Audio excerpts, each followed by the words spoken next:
নাটোর ১ আসনে নির্বাচন পরবর্তী সহিংসতা, নেতাকর্মীদের উপর হামলা, মামলা ও হয়রানির অভিযোগে সংবাদ সম্মেলন করেছেন স্বতন্ত্র প্রার্থী ও বিএনপির বহিষ্কারকৃত নেতা তাইফুল ইসলাম টিপু।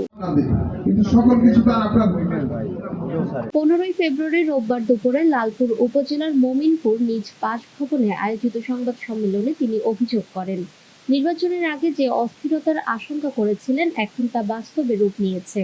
বিরোধী নেতাকর্মীদের নামে একের পর এক মামলা দেওয়া হচ্ছে এবং নিরীহ মানুষকেও আসামি করা হচ্ছে বলে দাবি করেন তিনি।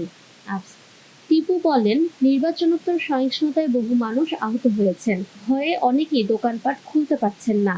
কোথাও কোথাও বাড়িতে আগুন দেওয়ার ঘটনা ও ব্যবসায়ীদের কাছে চাঁদা দাবির অভিযোগও তোলেন তিনি।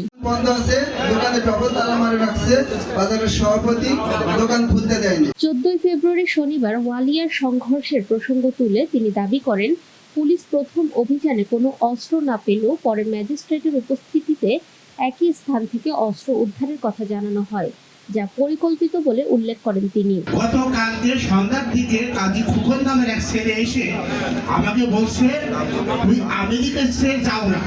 তাহলে আমার দোষটা কি? আমি তো বিএনপির বাইরে যাই নাই, হয়তো আমাদের নেতা স্বতন্ত্র প্রতীকে ভোট করেছে, এর জন্য তো আমরা বিএনপির বাইরে যাই নাই। তাহলে আমি যে যারা বুক ফুরিয়ে বেড়েছে, হোন্ডা দিয়ে হাসতে হাসতে যাচ্ছে আর টিটকারি মারছি, তাদের কিছু বলো না।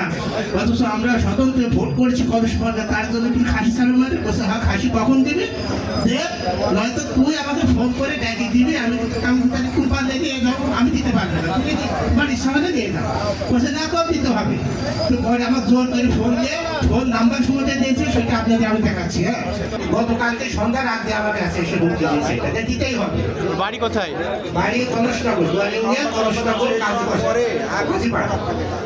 অভিযোগের বিষয়ে বিজয়ী প্রার্থী ফারজানা শারমিন পুতুল বলেন, অভিযোগের সত্যতা থাকলে আইন শৃঙ্খলা রক্ষাকারী বাহিনীর কাছে তা উপস্থাপন করা উচিত। কোনো অপ্রীতিকর ঘটনা ঘটলে দোষীদের আইনের আওতায় আনা হবে বলেও জানান তিনি।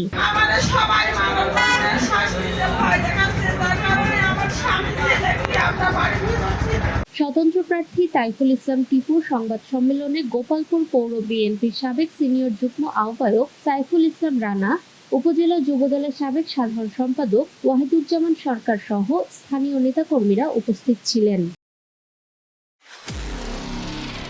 নিরপেক্ষ, সত্য প্রকাশে আপোষহীন।